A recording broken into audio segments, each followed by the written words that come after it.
బుద్ధే వంకర బుద్ధి అంటావా అమ్మవా అంటావా అమ్మవా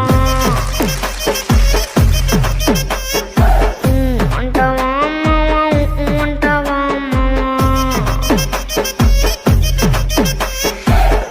తెల్లగుంటే ఒకడు తెల్ల కిందులవుతాడు, నల్లగుంటే ఒకడు అల్లారెల్లరి చేస్తాడు.